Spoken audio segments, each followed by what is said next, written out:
संगठन में शक्ति। एक जंगल में पारिजात का एक पेड़ था। पारिजात का कोई मुकाबला नहीं था। उसकी सुंदरता बेजोड़ थी। उसका रंग रूप निराला था। उसकी सुगंध बहुत प्यारी थी। वैसे जंगल में न जाने कितने पेड़ थे। कई पारिजात से ऊंचाई में भी बड़े थे। कई पेड़ पारिजात से ज्यादा सुंदर थे। कई पेड़ अपने फूलों के सुहानेपन और कई पेड़ अपने पराग की सुगंध की मोहकता में पारिजात से ज्यादा अच्छे थे। लेकिन पारिजात में आकार, रूप, रंग और गंध के गुण इतने सुंदर रूप में मौजूद थे कि जंगल का कोई पेड़ पारिजात का मुकाबला नहीं कर सकता था। पारिजात को भी अपने गुणों का पूरा पूरा पता था। वह नीले आकाश में सिर उठाए इस शान से खड़ा रहता मानो पेड़ों का सरताज हो। जब बाहर के दिन आते तो पारिजात अनगिनत नन्हे नन्हे फूलों से लद जाता। लगता मानो किसी ने आकाश से सारे तारे तोड़कर पारिजात की शाखाओं पर टांक दिए हों। नन्हे फूलों से झिलमिलाता पारिजात जब सुगंध भरा पराग हवा में बिखेरता तो जंगल नंदन वन बन जाता। चुंबक की तरह पारिजात सबको अपनी तरफ खींचता। जिसे देखो वही पारिजात की तरफ भागता। सतरंगी शालें ओढ़े चटकीली तितलियां सहेलियों के साथ झुंड का झुंड बनाकर पारिजात का श्रृंगार देखने आती तथा जाते जाते फूलों से छीनकर ढेरों पराग अपने साथ ले जाती। गुनगुन करते काले भौरे आते, फूलों पर मंडराते, उनका रस चखते और चले जाते। भन भन करती मधुमक्खियां दूर दूर से आती, फूलों से मधु बटोरती और अपनी रानी के लिए शाही शहद बनाने अपने छत्तों की तरफ चल देती। भोर के समय महोख पक्षी आता और पारिजात की फुनगी पर बैठकर प्रभाती सुना जाता। प्यासे पपीहे आते, हरे तोते आते, शर्मीली कोयल आती, कलंगीदार हुदहुद आते, रंग बिरंगे मोर आते और वे सभी पारिजात के वैभव की सराहना करते नहीं थकते। शाम को बुलबुल आती, चहकती, फुदकती और मीठे मीठे गीत सुनाती। चांद आता और चला जाता, सूरज उगता और डूब जाता। कभी चांदनी होती, कभी अमावस, कभी धूप, कभी छांव। समय तेजी से भागता रहा। समय के साथ पारिजात का नाम भी बढ़ता रहा। जंगल में जहाँ देखो पारिजात की ही बातें होती थीं। उसका सीधा सपाट तना गर्व से छाती फुलाकर आकाश में खींचा रहता। हजारों हाथों के समान हरी भरी शाखाएं हवा में झूम झूम कर पास से आने जाने वालों को बुलावा देती। नन्हे नन्हे फूल पत्तियों के आंचल से झांकते और अपनी सुगंध फैलाकर उन्हें बुलाते। यह देखकर आसपास के पड़ोसी पेड़ों में पारिजात के प्रति ईर्ष्या जाग उठी। जैसे गरीब मोहल्ले के लोग अपने लखपति पड़ोसी से जलते हैं, वैसे ही सब पेड़ पारिजात से जलने लगे। कोई अपनी ऊंचाई की दुहाई देता और कहता कि मैं पारिजात से बड़ा हूँ, पारिजात मेरे सामने बौना है। कोई अपने फूलों के रंग और पराग की बड़ाई करता और अपने को पारिजात से बड़ा सिद्ध करने की कोशिश करता। कोई उम्र की लंबाई का बखान करता और पुरानेपन के आधार पर अपना बड़प्पन जताता। जब वे एक साथ अपनी अपनी बड़ाई करते तो संपूर्ण जंगल उनके शोर से गूंजने लगता। ऐसा लगता मानो ईर्ष्या की आंधी आ गई हो। जलन और डाह की इन आंधियों के बीच चुपचाप खड़ा रहता बूढ़ा बरगद। अभी तक न जाने कितने वसंत और पतझड़ वह देख चुका है। जंगल की हर पुरानी याद के बीच बूढ़े बरगद की बात मिलती।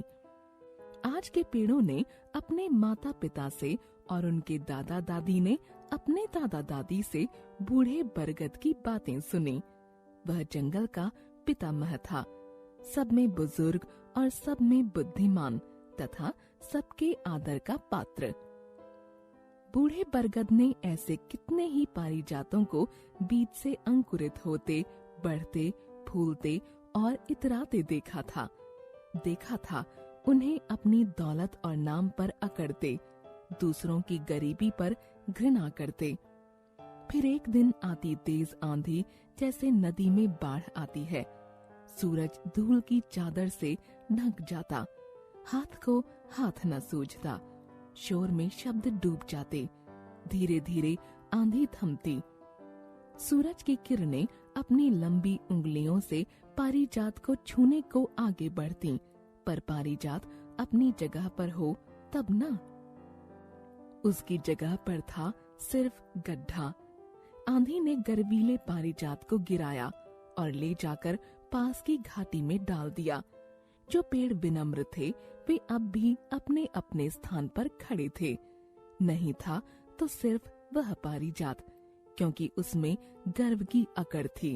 जब बूढ़े बरगद ने नौजवान पारिजात की शान और घमंड को बढ़ते देखा तो उसे आंधी वाली बात याद हो आई। उसके अनुभवी चेहरे पर उदासी की रेखाएं उभर आईं, पर वह कुछ न बोला। कब बोलने से उसकी बात सुनी जाएगी, यह बूढ़ा बरगद अनुभव से खूब अच्छी तरह जानता था। एक दिन दोपहर की बात है। गर्मी अपनी ऊंचाई पर थी, सारा जंगल तप रहा था। इतने में पारिजात के घर से आती कुछ आवाजें बूढ़े बरगद के कानों में पड़ी। उसे यह समझते देर न लगी कि घमंड में चूर पारिजात के घर में आपस में ही झगड़ा उठ खड़ा हुआ होगा। बात भी यही थी। पारिजात के विभिन्न अंग आपस में लड़ रहे थे, क्योंकि प्रत्येक अंग अपने को बड़ा समझता था और वह सोचते थे कि पारिजात ने जो नाम कमाया है वह उसके गुणों के कारण है, दूसरों का उसमें कोई हिस्सा ही नहीं है। पारिजात के तने ने कहा कि यह सारी शान और नाम मेरी ही वजह से है। मैं पारिजात हूँ, यह मेरी ऊंचाई है जो दूर दूर से सबकी नजरें खींचती है। इन अनगिनत शाखाओं को मैं ही संभालता हूँ। इन नाशुक्रे फूलों का भार मैं ही लादता हूँ। कोई गलतफहमी में न रहे, जो मेरा है वह मेरा रहे। कोई चंचल शाखा, कोई फूल, कोई दफनाई हुई जड़ उसे छीनने की कोशिश न करे। शाखा बोली कि यह भी खूब रही, काम करूं मैं और नाम किसी और का हो। यह सारी दौलत मेरी कमाई हुई है। यह मेरा फैलाव और रूप है जिसने पारिजात को विशालता दी है।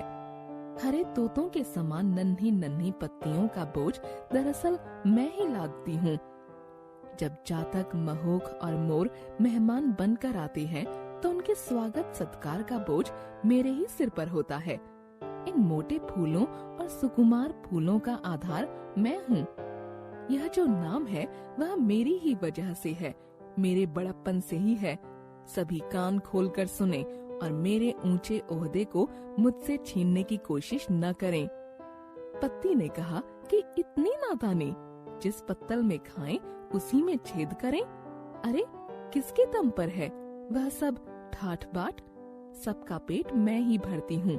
मैं ही अपने हरे रंग के दुशाले में सूरज की किरणों को बांध कर रखती हूँ और उसकी आंच पर वे सब पकवान बनाती हूँ जिनसे फूलों को रंग और पराग मिलता है, जिनसे फल पर मोटापा चढ़ता है, जिनसे तना भी लंबा होता है और शाखाओं को भी मजबूती मिलती है। इतना ही नहीं, मैं खुद गंदी हवा पीती हूँ और साफ हवा तैयार कर दुनिया को देती हूँ। शोहरत मेरी होनी चाहिए, क्योंकि वास्तव में यह सभी वैभव मेरी ही देन से है। फूल बोला कि पारिजात क्या इसलिए मशहूर है कि उसमें लकड़ी ज्यादा है या हरी घास पत्तियां अधिक हैं? लकड़ी और घास सिर्फ वजन है। पारिजात का गुण तो मैं हूँ। मेरे गुणों से पारिजात की कीर्ति है। मेरे रंग से, मेरे रूप से, मेरी गंध से पारिजात का नाम है। रंगीन तितलियां, मतवाले भौरे और रसीली मधुमक्खियां मेरी खातिर ही मेला लगाए रहती हैं।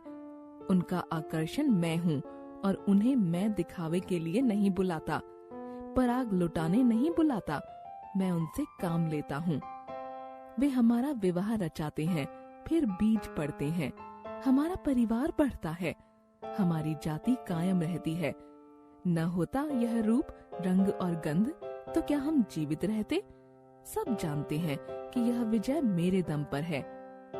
इसलिए जब कोई कहता है पारिजात तो इशारा मेरी तरफ होता है। फल ने कहा कि मैं कम जरूर बोलूंगा, पर पते की ही बात कहूंगा। हाँ, मेरे पास पूंजी है और मैं मोटा हूँ, पर मैं पूंजीपति नहीं हूँ। मेरी तिजोरी में बीजों की पूंजी है। यह पूंजी न हो तो कैसे बढ़े दौलत? सब जानते हैं कि पूंजी बढ़ती है। पूंजी इकट्ठा होती है बचाने से, उड़ाने से नहीं। पारिजात के भविष्य की गारंटी सिर्फ मैं हूँ। मैं आने वाले कल का विश्वास हूँ। लाख आंधियां आए, तूफान आए, भूकंप आए, चाहे मिट जाएं आज के सारे पारिजात, पर किसी न किसी दरार में, मिट्टी के ढेर में एक न एक बीज मैं छोड़ जाऊंगा, जिनसे समय पाकर अंकुर फूटेंगे और नए पारिजात जन्म लेंगे। यह गौरव मेरा है। मेरा गौरव कोई मुझसे क्यों छीनना चाहता है?